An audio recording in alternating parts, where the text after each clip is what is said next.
All right, let's get right into it. There's this incredibly volatile situation brewing between the United States and Iran. You've got threats escalating, military forces on high alert, so we're going to break down this entire standoff piece by piece and really figure out what's going on. So we kick things off with a pretty direct and, honestly, a really unambiguous warning from the top dog in Iran, Supreme Leader Ayatollah Ali Khamenei. And let's be clear, this isn't just tough talk. This is a calculated threat, basically telling the world, if you attack us, you're not just starting a fight with Iran, you're lighting a fire that's going to spread across the entire region. And then, on the other side, you've got the response from then President Trump. And it's a complete dismissal of that threat, right? It's just pure confidence in American military power. And these two quotes, side by side, they just perfectly capture this dangerous gap in how each side sees the situation. It's like they're living in two different realities. Okay, so this public back and forth, it's really just the surface level stuff. It's the tip of the iceberg. To really get what's at stake here, we've got to peel back the layers a bit and look at the strategic games being played. Now, according to analysts, this whole warning about a regional war, it's kind of a classic move from Iran's playbook. It's propaganda. You see, for decades, the regime in Tehran has been saying, hey, all this chaos in the region, it's not our fault. They're constantly pointing the finger at everyone else, all while they're the ones actively fueling instability in places like Syria and Iraq and all over. So, let's move past the war of words for a second. What are the actual military options on the table? This is where things get really, really serious. We're talking about two very different paths the U.S. could potentially take. And what's fascinating here is the strategy behind each choice. So on one side, you've got what they call limited strikes. Think of this as more symbolic, right? You might target the headquarters of the Revolutionary Guard or a police building, basically a way to say, we support the protesters without kicking off a massive war. But then you've got decisive action. This is the whole shebang, a full-on campaign designed to hit Iran so hard it literally can't hit back. We're talking taking out their entire missile and nuclear programs. Two totally different ballgames. But here's the thing. While Washington is publicly debating these big official strategies, there's a lot of evidence that a completely different kind of war has already been going on. A secret war, happening in the shadows, completely out of the public eye. And you can really see the pattern here. All across Iran, there's been this wave of mysterious explosions.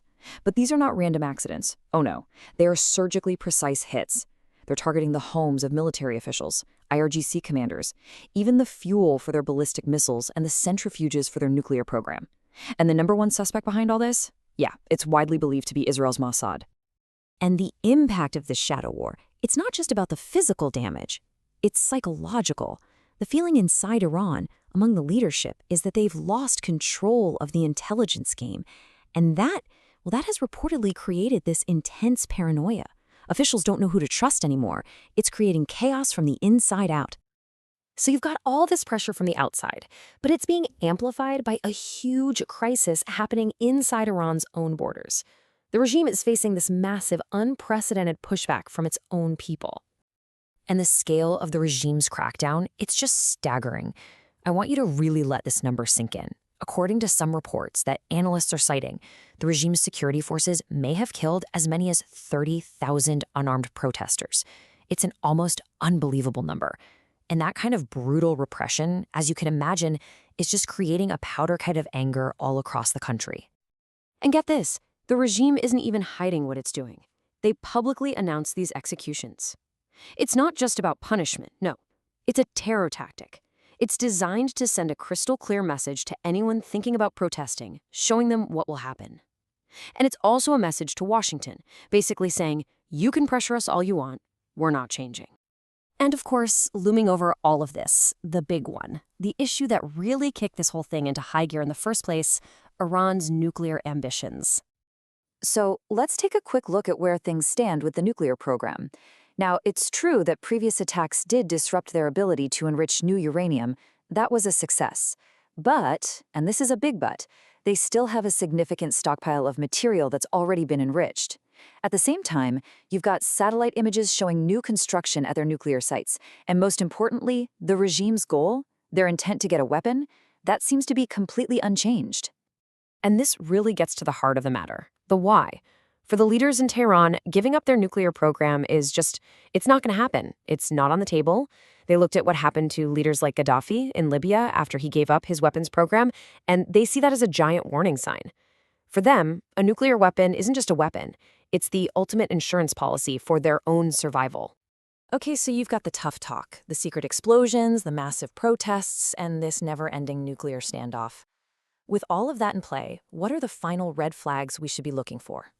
What tells us we're right on the brink of an actual open war? Well, let's just tick the boxes, shall we?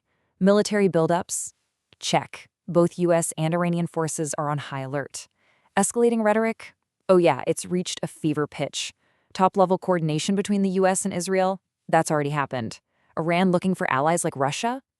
They've done that too. I mean, all the classic warning signs, they are flashing bright red. And that leads us to this really chilling conclusion from Iran analyst Jonathan Tsai. I mean, after looking at everything we've just talked about, his take is basically this: every single piece you need for a major military fight is now on the board. Which leaves us with one final, absolutely critical question. If and when a strike comes, what's the real goal? Is it going to be the kind of thing that actually helps the regime, by crushing the protests under a wave of nationalism?